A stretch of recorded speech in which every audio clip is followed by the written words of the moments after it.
This is University Lecture.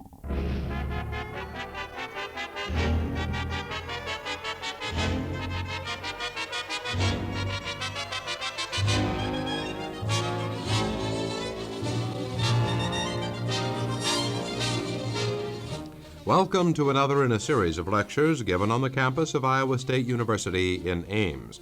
Today, Dr. Benjamin Spock lectures on dissent and social change.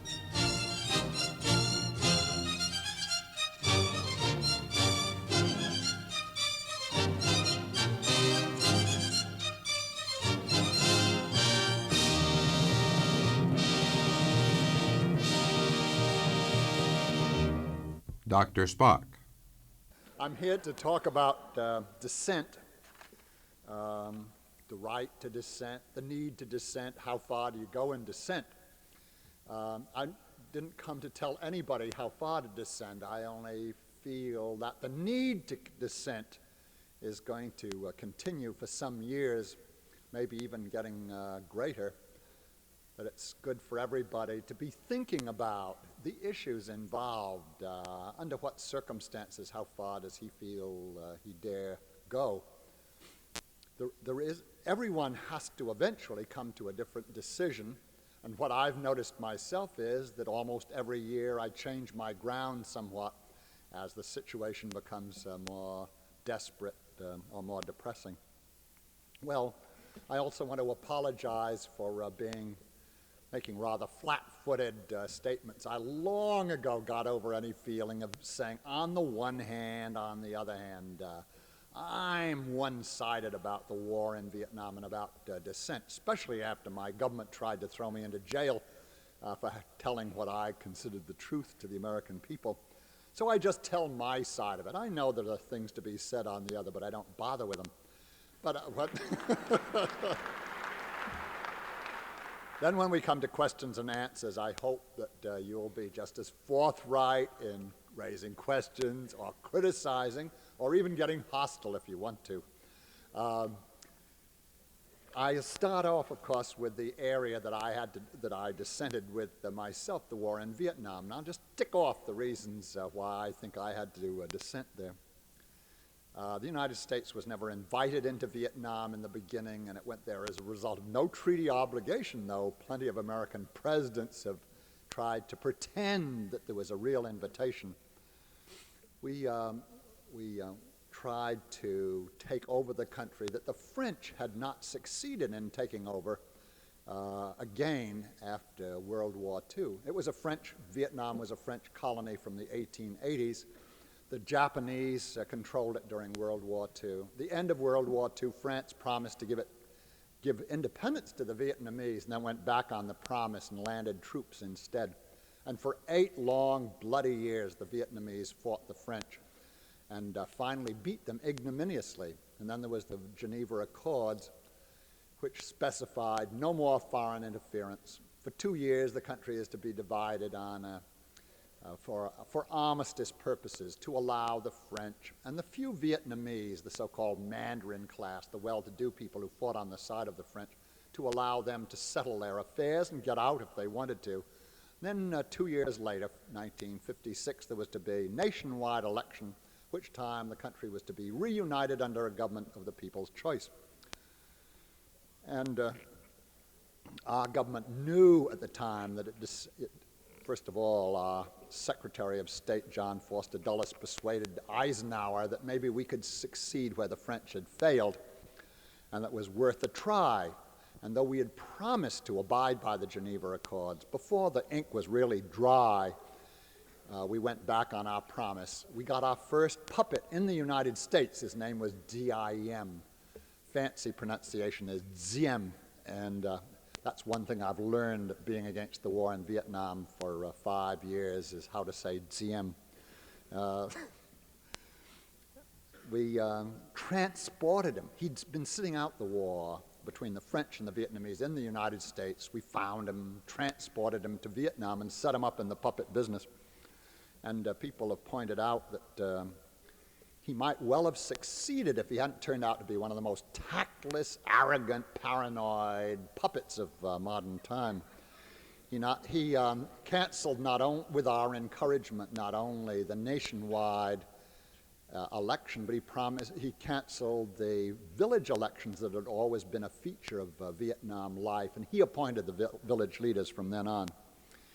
He took the land away from the peasants, amongst whom Ho Chi Minh had divided it. At the time, Ho Chi Minh controlled 3/4 of South as well as North Vietnam, and Ah Man Diem gave it back to the absentee landlords who lived in cities like Saigon.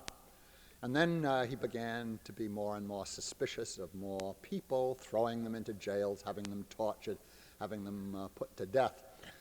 And eventually, in 1960, 6 years after the Geneva Accords were set up, the Viet Cong revolt occurred. The people despaired of getting justice from him. They saw that more and more of their patriotic people would end up in jail and in the grave, so the Viet Cong revolt was started.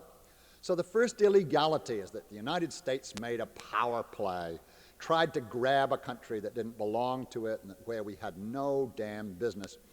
And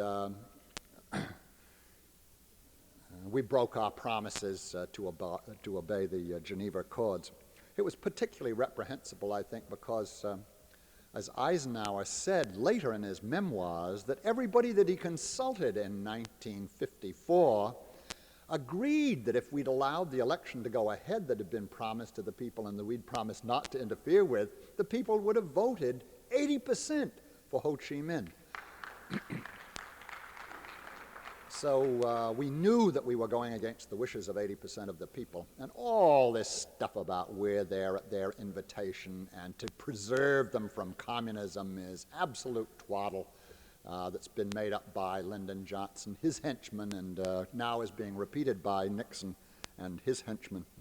Second illegality was when the Viet Cong revolt broke out, John Kennedy who was then president, should have referred it to the UN. That's the promise we made when we joined the UN. Any threat to the peace, we promised to submit it. Instead, characteristically, we didn't. And John Kennedy eventually introduced 20,000 so-called military advisors. That was his attempt to keep the war Vietnamized, make the Saigonese army do the fighting. Nixon thinks he's invented Vietnamization, and he's persuaded some of the American people that there's some substance and some hopefulness in this. I would say it's just a new word for what the United States government has been trying to do from the beginning, make them do as much of the fighting as they will. The reason why they don't do the fighting is because all the Vietnamese who have patriotism and guts are on the other side. This is why we know them. The only people on our side are the Mandarin class, the rich landowners, rich absentee landlords, the army officers like Thieu and Key, and some high civilian officials, the same people who fought on the side of the French. The reason they fought on the side of the French is that they thought that the French would keep them in power, keep them, help them to continue to have the economic advantage that they'd had, knowing that if the country went communist, they, of course, would have no advantages and probably wouldn't be allowed to stay. Then the third illegality was when Lyndon Johnson abruptly escalated the war in February 1965 and began the buildup of fighting troops to the number of 500,000 and began bombing North Vietnam. In doing so, he broke his promise to abide by the Constitution that says only Congress can declare war. Lyndon Johnson, as you know, has always said the Tonkin Gulf Resolution that he got from Congress the previous August 1964, this is the equivalent. He said when he went to Congress for that resolution that there had been unprovoked attack on the naval forces of the United States by the naval forces of North Vietnam, and he asked authorization from Congress to repel such unprovoked aggression in the future. Well, as you know, the Senate Foreign Relations Committee under Fulbright eventually was able to get hold of the records of the U.S. Navy Department to find out what really went on that first week of August. And they found that the truth was the exact opposite of what Lyndon Johnson said. These records show that the United States Navy had equipped and trained a Saigon naval force, which in that first week of August was making attacks on harbor installations of North Vietnam with not only the full knowledge of the U.S. Navy, but the active cooperation of the U.S. Navy. Our naval ships sailed close to that harbor that that the Saigonese were getting ready to attack, hoping to draw off the naval defenders so that the Saigonese could come up and be unopposed. And, well, I think this is the right name for the way Lyndon Johnson got this from Congress was fraud. That's spelled F-R-A-U-D. Some people think that that's too crude language to use against a president. My own feeling is that when a con man cheats a half dozen or 100 people, if it's all right to use fraud there, how much more important to use it when a president deceives Congress and 200 million American people. So I prefer it.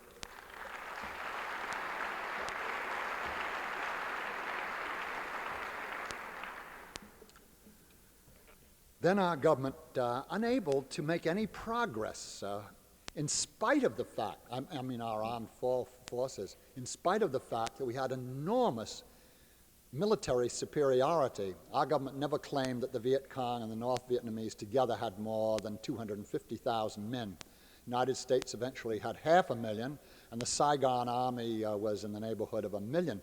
That's a proportion of 6 to 1.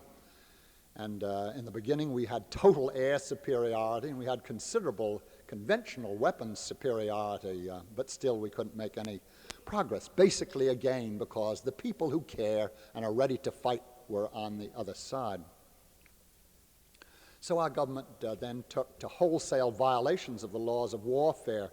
We began poisoning crops wholesale in South Vietnam. This is forbidden by international law. We began destroying dwellings, and we've destroyed dwellings on a monumental scale, North and South Vietnam. This is forbidden by international law. And our troops in their search and destroy missions have dragged the people away from their homes, their fields, the graves of their ancestors, and put them into what amount to concentration camps behind barbed wire where they live in squalor and degradation. And this is specifically forbidden by international law. Well, I think you can see that I believe that this war is not just slightly illegal or slightly immoral. It's one of the dirtiest wars that's ever been carried out by any country. And that my own feeling is that my government has a nerve to say that the young men who go to jail because they refuse to participate in an illegal, immoral war, that the government says they're the illegal ones. They believe that in the Nuremberg Principle. The Nuremberg Principle was the one by which America and its allies tried and put to death German and Japanese war criminals who had committed, we said, crimes against humanity, crimes against the peace, and war crimes. And when those Germans and Japanese said, all we were doing was obeying the orders of our superiors, our American, French, and English judges said, that's no excuse. If you knew you were committing crimes against humanity, you were obligated to obey those orders, to refuse to obey those orders. And that's why young men in the hundreds have gone to jail rather than participate in such a war. And the way we older people got into trouble in the summer of 1967 was signing a document called A Call to Resist Illegitimate Authority, in which we said, in effect, well, if we think that these young guys are so great to stand up and go to jail, we ought to say so. So we just said, we stand with them morally and offer to raise money for their legal defense. And this was the thing that we were tried for and convicted up in Boston and then eventually acquitted by the Court of Appeals. I want to point out that I not only think that the war is totally illegal and immoral, but that it also has been disastrous to the best interests of the United States. We've lost our leadership of the free world. If you talk to Europeans, you find that America is despised by millions of people there who compare us in our ruthlessness with Hitler and with Stalin. Great fate for this great country that prides itself on its moral superiority. We've lost 40 or 50,000 American dead, 250 to 300,000 wounded, many of whom will be cripples for the rest of their lives. All for nothing, I would say, in trying to grab a country that doesn't want us. Well, I want to back away from the war in Vietnam now, having made my point of why it's the government that's wrong, it's the government that's illegal, and it's not the people who are protesting against the war. And this is the first example of how we need to dissent. If we're decent, if we believe in democracy, how can we possibly go along silently and let our government wreck another country because it won't accept our puppet and destroy the good name of the United States? We've gone further. We've allowed our country to sink further and further into chaos because we're pouring $30 billion of American money down a rat hole there, trying to grab a country that isn't ours and that isn't grabbable, as a matter of fact. I want to now back away and come in at dissent from another point of view and point out a few things about the law, because when you dissent in this country, you get establishment types scolding you, pointing the finger at you and saying you're outrageous. Law and order must be restored at all costs, no matter how justified you feel in your protests. I want to raise the question briefly, what is the law that the establishment types are talking about?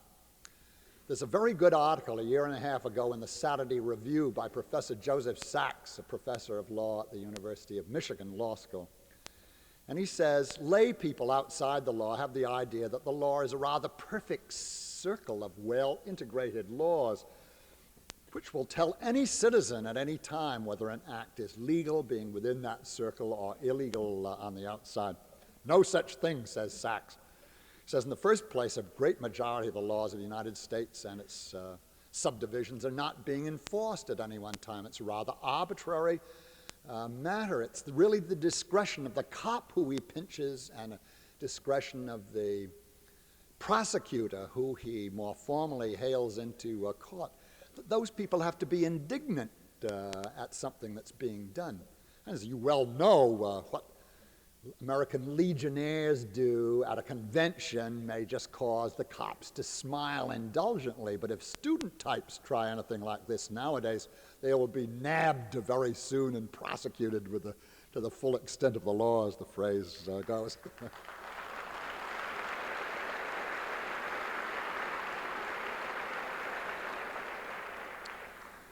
Then Sachs says, in the United States, there's tens of thousands of laws, local, state, and national, and most of them conflict with other laws. And to really find out if you're sure that you're right and the government is going after you or somebody else is going after you, and to prove that you're right, you may have to fight your case up through several layers of the hierarchy of the courts. And I might say, as somebody who's been through some of it, it's damn expensive, too. You better find out whether there are people who will support your effort financially. Well, he points out that even when you get to the Supreme Court, the thing may not be clarified because a great majority of Supreme Court decisions are split decisions. This is the way human beings are constituted. They leap to conclusions on an emotional basis because of their vested interests of one kind or another. And then they use their brains that they're so proud of to rationalize a position that they've taken emotionally.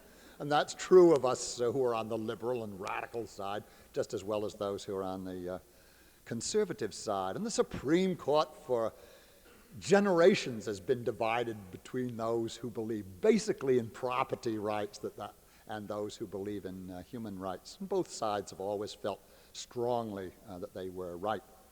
Then Sachs adds something that gave great comfort to me. He says, remember that the Supreme Court reverses itself. And he gives the example of an earlier Supreme Court that said separate schools for black children are equal. And then in 1954, a somewhat more honest, decent Supreme Court said, oh no, separate schools are not equal. Otherwise, why would anybody bother to set them up? I have the hope myself that someday a court in the United States, maybe even the Supreme Court, will have the courage to take up this question whether the Nuremberg principle doesn't apply to Americans if we can put other people to death with it. You know, no court in this country will touch the issue of the illegality of the war at the present time. Maybe between wars they'll get up their courage sometime to tackle this issue and see whether people have the right to refuse to participate in an obviously, grossly illegal war. Sachs, in making these points, of course, was not making fun of the law. He knows, and you know, and I know, that no society can go even for a day without laws. There has to even be a general respect for the law. He's only making the point it's not as neat and arbitrary as establishment types would make you think. Maybe you're right, though you may have to go through a long business to prove yourself right. Laws keep being changed, and they are being changed because they are unjust.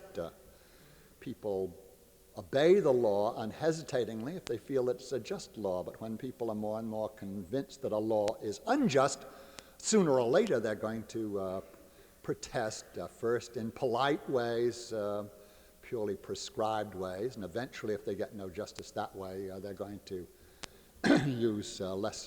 they're going to use impolite and maybe even illegal methods, and that's always been true. I'd like to mention a few examples of political and social progress carried out by other than strictly legal means. The first one is women's suffrage. Women tried to get the vote beginning in the middle of the last century. They said it's unjust that women aren't allowed to vote just because they're women. And they not only weren't listened to, they were laughed at for thinking that there was justification for their voting. They tried and tried, but they tried various methods, but they got nowhere. In the 20th century, the first 20 years, they got angrier. And eventually, they began smashing windows, knocking the heads off statues of our heroes, and lying down in Pennsylvania Avenue to obstruct traffic, things like you hear pretty severely condemned nowadays when they're carried out by youth, that these people have gone berserk and have to be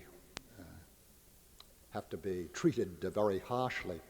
Well, it wasn't until women showed how indignant they were and that they weren't going to be silenced.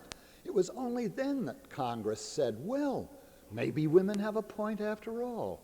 You know, you have to put it another way, people who have power, whether it's leaders of any kind of an organization or whether it's groups that have power, it simply goes against the grain of our species for them to give up power just because somebody else says, share your power with me. People have worked for their power generally, and they just automatically hang on to it. And they've got to be pressured in some way or other. And I don't mean that it has to be illegal or violent. Perhaps they only need to be made to feel that it will be more embarrassing, the consequences of not sharing justice and power than if they grant a fair distribution. Another example is labor. You know, up until the mid-1930s, in general in the United States, labor was denied the right to organize and to strike. And labor tried many ways to redress what they considered a gross economic injustice. And they were always brushed aside. And then in the 1930s, labor discovered the effectiveness of the sit-in. The sit-in wasn't legal. On the other hand, it seems to me it wasn't outrageous. It's just that the people who've been working in the factory during the day decide to stay on for the night and from then on. And it just turns out as a practical matter that if you want to remove them against their wishes, if there's 5,000 men in the factory, you've got to get about 15,000 police or 15,000 troops. And even then it's very messy because the workers can hang on to protruding machinery and posts and things like that. And you may get some of them out, but meanwhile other ones have gotten in further and gotten hold of something that they can hang on to even more easily. And it wasn't until labor showed they were not fooling and they were not going to give up and they were going to do what was necessary, then Congress passed the Wagner Labor Relations Act. A third example is the American Revolution. Our forefathers decided that it was outrageous for them to be taxed without being represented. I think compared to some of the injustices of today, this sounds like rather mild injustice. Think of the black people who've not only been denied the vote, but have been abused and discriminated against and humiliated back and forth, and it's been illegal for 100 years.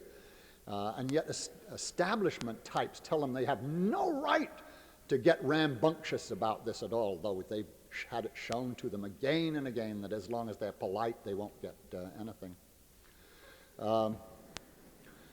Well, our forefathers finally got angry enough to throw tea into Boston Harbor, which is not a legal action, and then they launched a revolution, and the Declaration of Independence, which everybody agrees, even conservatives and reactionaries, is one of the most sacred documents of our country. It says there in so many words, if a people can't get justice in polite and prescribed form, means, it says they're entitled not to picket or to sit in. It says they're entitled to make a revolution. This is very strong language.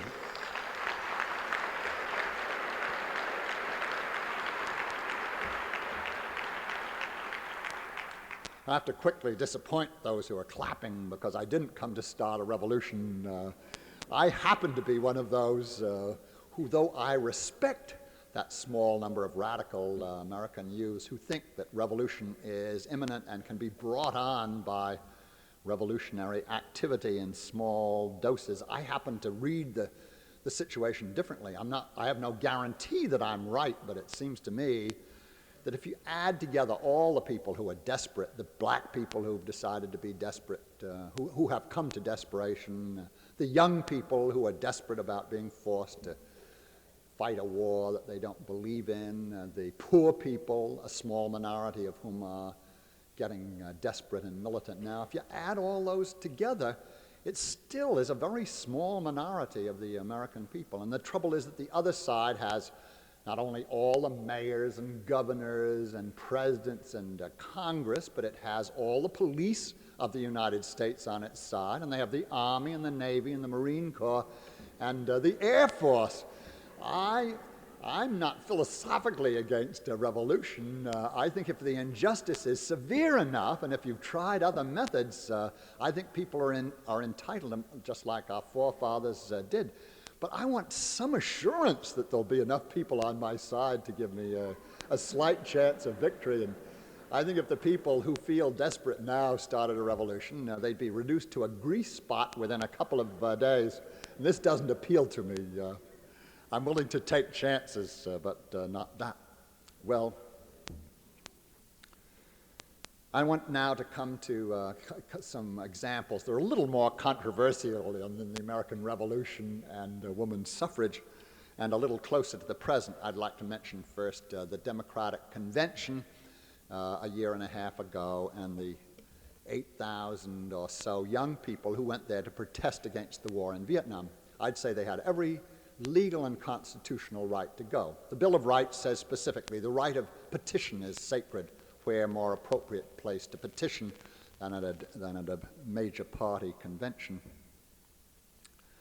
It seemed to me absolutely clear that Daley had no right to deny them the permit to go and demonstrate at the convention, and even less did he have the right to unleash his police.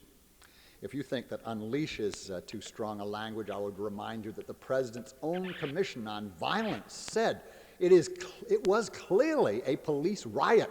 It was the police who rioted and went berserk, beating people, most of whom had done nothing in the way of provocation.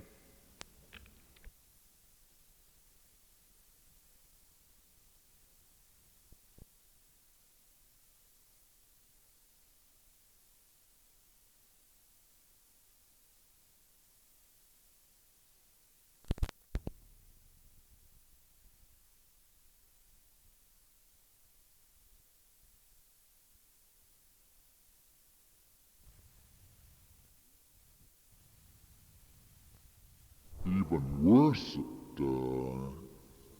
is that there was a federal law making it a crime to cross state lines with the idea of starting a riot.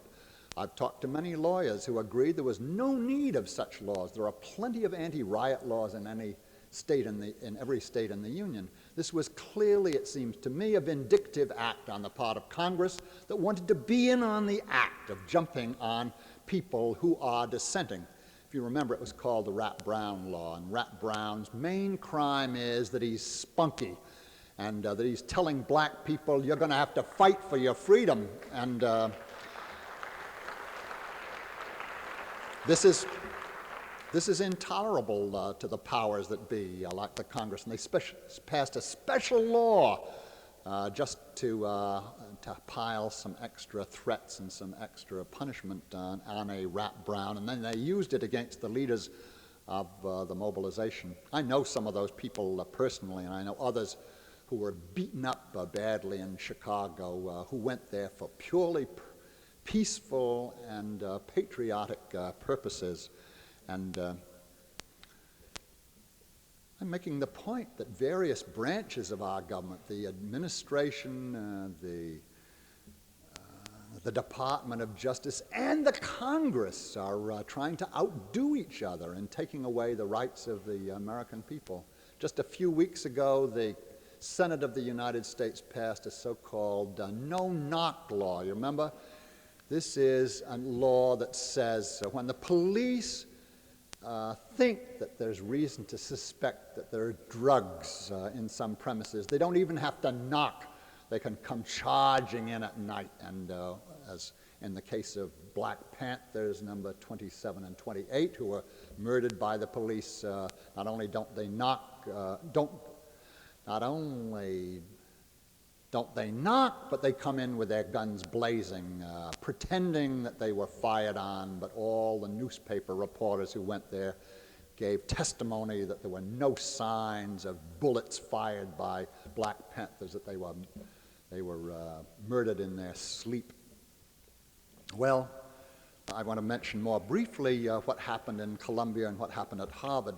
Those are perhaps obnoxiously Eastern examples to you. I happen to know people who were involved. This is why I use these examples rather than, let's say, some West Coast examples. At Columbia, for a number of years, a very small number of students and faculty were protesting to the university administration that there ought to be some channel for faculty and students to express opinions on curricular and extracurricular affairs. They were rudely brushed aside. They were never given a hearing. Then in more recent years, a small minority has been indignant that at Columbia's harsh policy toward its black tenants. Columbia owns most of the real estate in Morningside Heights, and most of that is now occupied by relatively poor black people. When Columbia University wants one of those buildings, it unceremoniously evicts the black tenants and takes no responsibility for finding substitute housing for them. And this small group of radicals said that in a day like this, when we've beginning to recognize how badly we've treated black people, a great university ought to be leaning over backwards to treat them decently and not ignoring their rights and their plight. And they got brushed aside. And then they got particularly incensed because Columbia University was beginning to build a gymnasium on park property, public park property, when it could have used some of its own property. And those protesters lay down before bulldozers trying to stop Columbia from starting that, the laying of that foundation. Then, having tried everything else and always been brushed aside, they then decided that the only thing left was to occupy buildings, which they did. Not legal, not strictly illegal. It seems to me the corridors of a building belong to the students as much as they belong to the faculty or the administration. President Kirk called in the police, who first removed all the people who'd occupied the buildings, and then after they got them out onto the grounds of the of the university. There they beat him, and they beat him bloody. They knocked him to the ground and kept on beating them there, and it caused such a revulsion of feeling among fellow students and faculty that a couple of months later, the trustees of Columbia University fired not the students, but the president of the university. This is rather unprecedented, amazing that they were that convinced by the indignation of faculty and students that they had to let the president. They never call it firing, it's accepting the resignation, as you know. I thought it was an example of the humorlessness of establishment types that last June at commencement, President Cordia, the new president of Columbia, was boasting about the new reforms that Columbia is putting in to give students and faculty more of a say, and he was boasting about their new kind policy toward the tenants, the poor tenants in their buildings. And then in the very same paragraph, he turned and condemned utterly and harshly those arrogant students who have the effrontery and the lawlessness to occupy buildings. You can't have it both ways. Certainly, you can't persuade me that Columbia was just about to make these reforms. It certainly was not about to make those reforms. It made those reforms because it was embarrassed by the strong feeling that welled up against its injustices. And I think at least they shouldn't condemn the students who got their heads beaten in order to call attention to the injustices. How do a small number achieve such results as they did at Columbia and Harvard? Certainly they're not able to intimidate their fellow students and even less the faculty. I don't think it's by being popular types. Generally speaking, radicals are not the most popular people on campuses. They're too serious-minded. They're too preoccupied with injustices to be highly popular types. I think that they succeed the way all reformers since the beginning of time have had to succeed. The first job and the largest job is to get hold of the majority and make them think about, face the injustice that they're concerned with. And then if they faced the injustice, really faced it, felt it, then see if they agree that it must be done away with. I'd like to next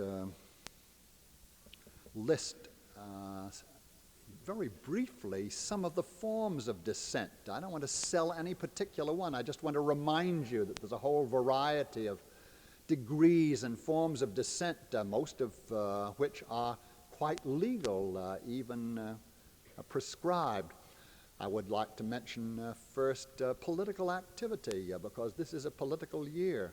All who are opposed to the war and are sick of the injustices in the United States should be doing all they can to further the candidacy of candidates for Congress who are against the war or who are strongly for using those funds for decent welfare purposes in the United States. And it's none too soon in most states to begin working now to contest in the primaries the seats of incumbents who are hawks or otherwise unsympathetic to human needs. This is one place, I sympathize with undergraduates, most of whom are not considered old enough to vote.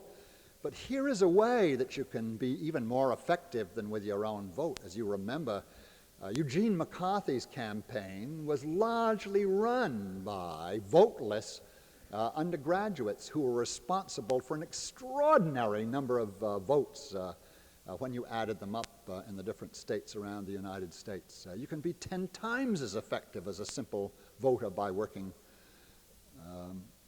politically for a candidate. And if in your own district or in your university's district there isn't an appropriate candidate or an appropriate conflict, then look around for another district where you might be able to contribute. And if it's too far away to participate personally, collect some money from your friends and others and send it over.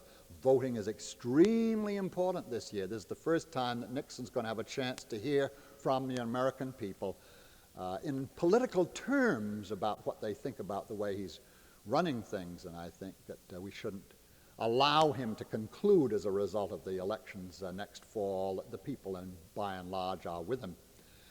I would like to mention, and most people, especially young ones, consider it much too namby-pamby, letter writing to the president, to your senator. I think that we have to remember that presidents and senators are political animals that have to be sensitive to what their constituents feel.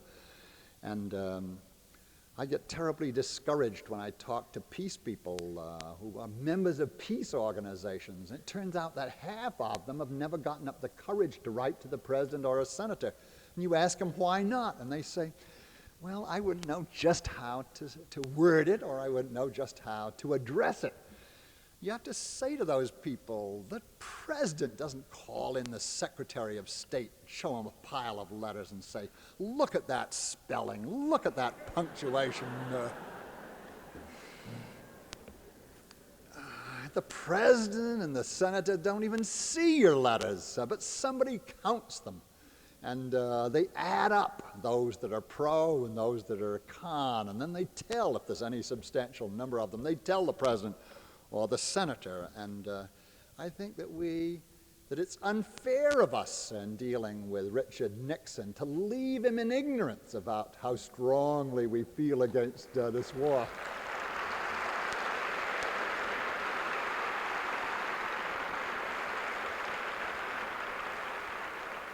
I think if 1 in 10 of the people who are strongly opposed to the war would write a letter every couple of weeks when some new issue arises, and at least every 2 weeks there's a new outrage in connection with the war,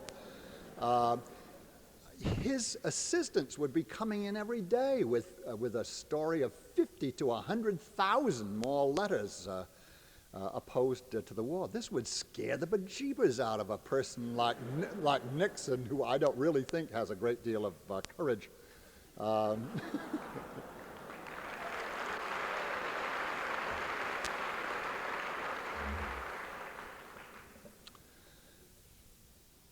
want to remind you about picketing, which is very appropriate for certain circumstances. It's very embarrassing to certain institutions and individuals to have a picket line outside.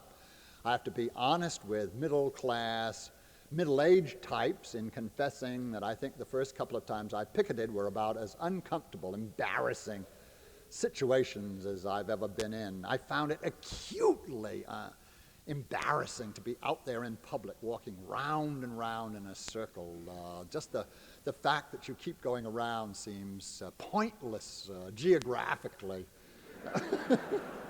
And then usually you're hemmed in by cops who look scornful, to put it mildly.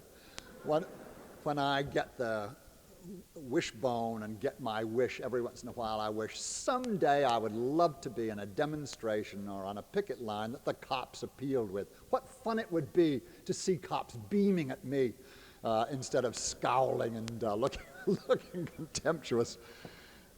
We just don't have the right kind of issues that appeal to cops, I'm afraid, in most cases. Another thing that I found embarrassing about or disconcerting about picketing is that 9 out of 10 of the people who pass by look up at the signs that you're carrying, and they look absolutely bewildered, as if they'd never heard of the issue before. It gives you the feeling I'm on the wrong planet. What's the use of picketing if nobody knows what the picketing is for? But if you picket a couple of times, you begin to get a sort of calluses, a thickened skin. It's not as embarrassing after that. You even begin to feel a little bit brave that you're out in public making an ass of yourself. And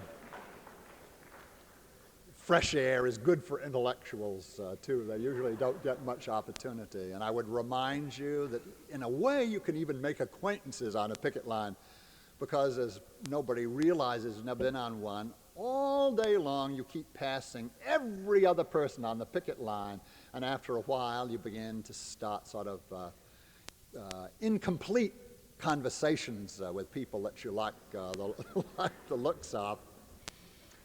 I would like to remind you that there are not only serious sit-ins, which can be very dangerous, both in terms, I don't mean so much in terms of getting your head knocked in, but in terms of being fired from college or being put in jail by the municipal authorities, but there are symbolic sit-ins, and I was in a symbolic sit-in, and I was very glad that we'd made the great point that it was symbolic. This was in the first week of December 1967, when there were going to be demonstrations in front of induction centers by young people all over the United States. And Dave McReynolds, the head of the War Resisters League, thought it would be nice for some old people to have their own demonstration on their own day. And he, of course, called me up. I always get called up. Other people do the organizing, but I'm called in often to be the front man, or one of the front men.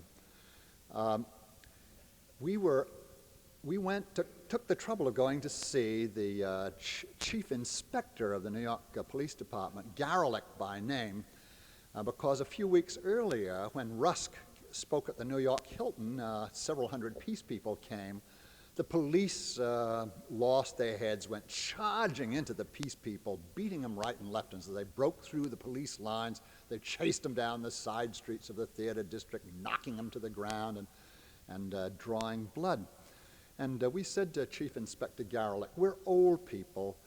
We just want to, what we want to do is not block the induction centers. We don't want to get anywhere near the door.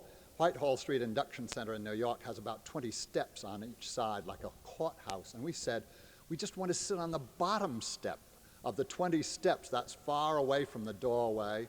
And we're not going to interfere with any inductee. We're not going to carry any signs. And we're not even going to call to them to try to lure them from going through the door. We say it's purely symbolic. I might break off here and say,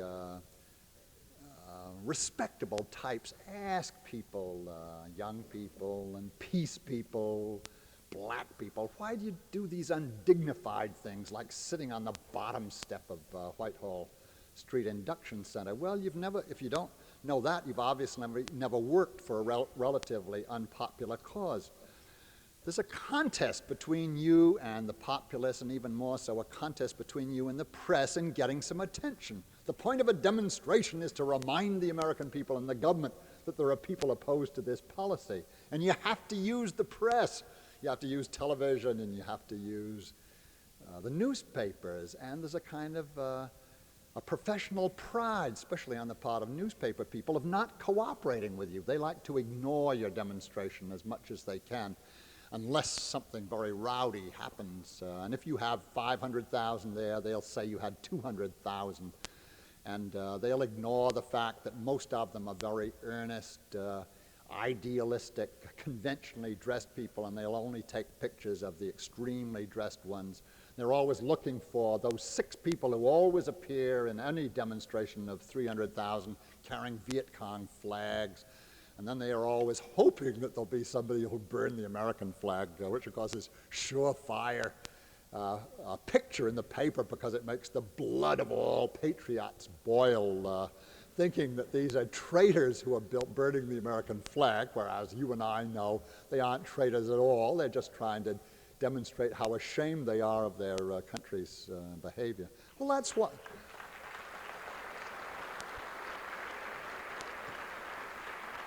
I should mention a word about violence. I think you can imagine that I'm not, in general, for violence. I think the main and the practical reason is that when you use violence, in most cases it helps the people against whom you use the violence. That is, it hurts your own side.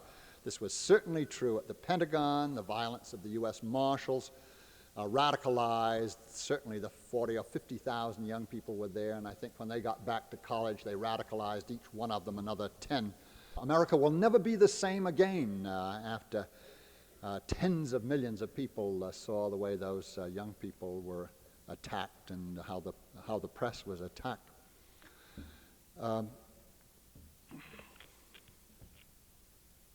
I think violence is also a poor way in general to try to usher in a better era, because what we've seen in revolutions in the past is the leader who gets to justify violence in the process of the revolution, then feels free to use it against his rivals or against subgroups of his followers. But I think that a person more radical than I would say the reason that I can be so hoity-toity about not using violence is because I belong to the white race, and I've always been comfortably middle class. And I think there would be a lot of truth in this, that this pushes me over, not wanting to too easily give up the system that I still feel could be made to give justice if we could apply the right kind of pressure. But I myself would say, even I would feel not only entitled but obligated to get to violence if I felt that overwhelming violence was used in an entirely unjust way against me or against my side. And I think that every person would find probably at one point or another that he felt justified, but it would be different for each individual.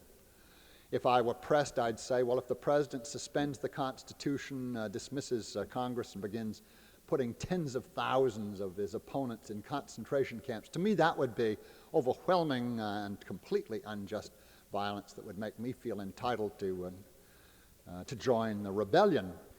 I want to end up by asking a purely rhetorical question. Is dissent necessary? To me, it seems overwhelmingly necessary, and that we have to go far and we have to be persistent about it. A totally illegal war is still going on, and as far as I can see, it's going on until at least 72, when we throw Nixon out, unless we're able...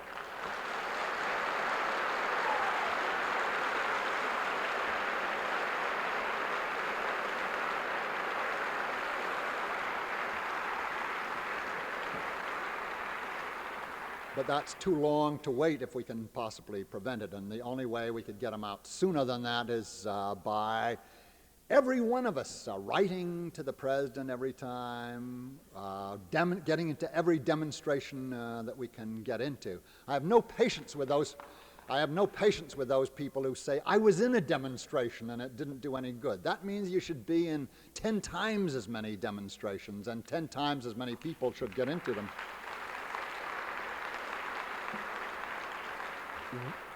You and I are not being asked to die in Vietnam. We're not even being asked to spend, most of us, 3 years in jail like the young men who've been resisting the draft.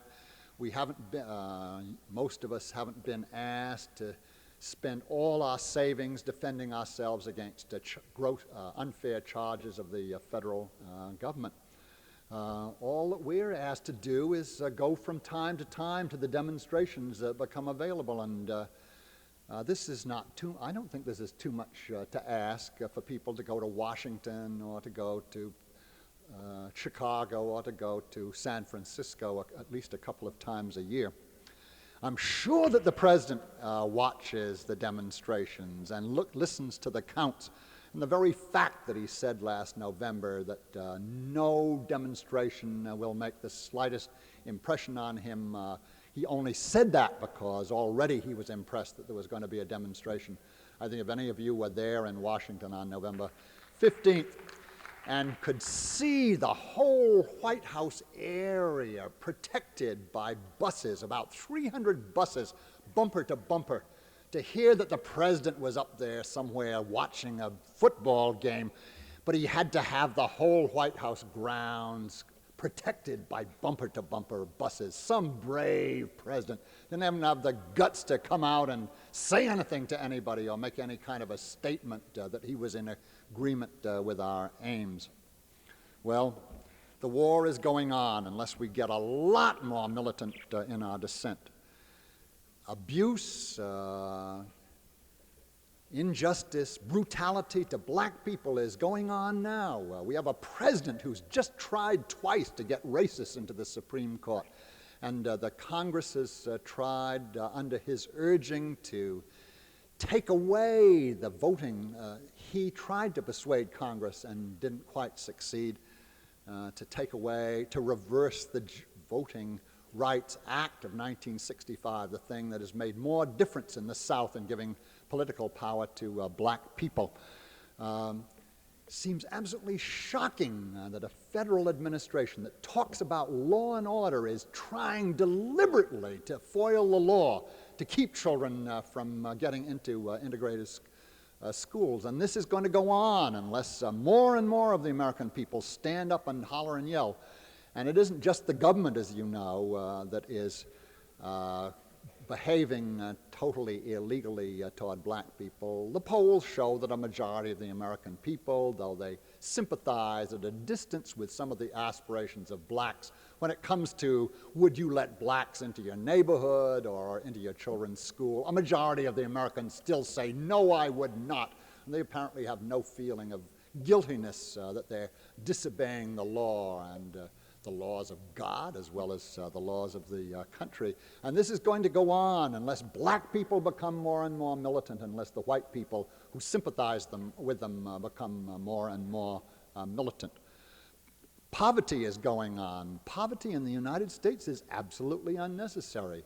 Countries like the Scandinavian countries, only half as wealthy as the United States, long ago legislated poverty out of existence. They said it isn't right to keep people in squalor and degradation just because they can't work for one reason or another. And they said it's also not wholesome for the working people to have people who are being kept in squalor and degradation right next door to them. We could get rid of poverty in no time at all.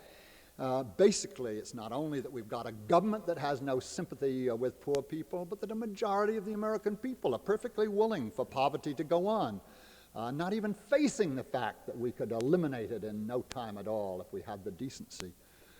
Medical care. A few of us get good medical care, but a majority get second, third, or no medical care at all. The asinine American Medical Association has been saying for generations that Americans get the best medical care in the world. It isn't true. And when you look at the lists of diseases in different countries, the mortality rates and the morbidity rates, you see that the great United States, with the best medical sciences in the world and with the means to give our people the best medical care, stands in these different tables between 15th and 23rd among the nations of the world, an absolute disgrace. And it won't be remedied until we get up and dissent in one way or another. And finally, education. A minority of our children get good educations, and the majority get second, third, fourth education. And the tragic thing is that the kids who need the best education, the ones who are stuck at the bottom of the pile in the demoralized state of poverty with no inspiration to study, no patterns that make them feel like studying, no knowledge of the value of studying. Those kids that need the best education, of course, are getting the worst education. And this guarantees that there'll be this demoralized, uneducated level at the bottom that's a disgrace to our society. Damn right we need to dissent. I didn't come to tell anybody he should dissent if he thinks that things are going well enough in the country. But if he doesn't think they're going well enough, I think he should be dissenting. I don't think it's so important where you dissent. There's a wide variety. I only mentioned about a quarter of the ways that I could easily think of. I don't care which form you take. Just do something. Make your weight felt.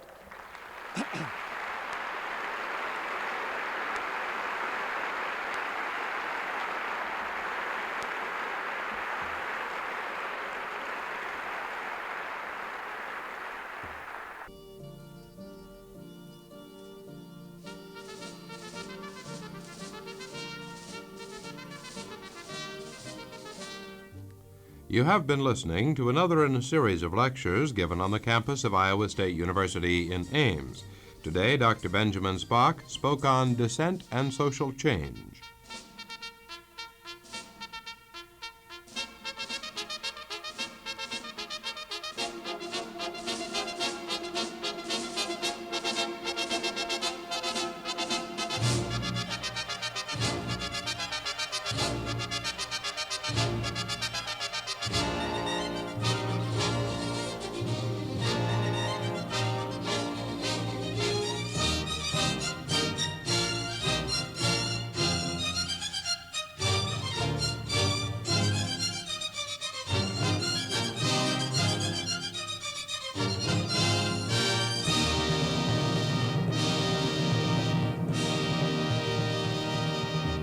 University Lecture is a presentation of Iowa State University Radio.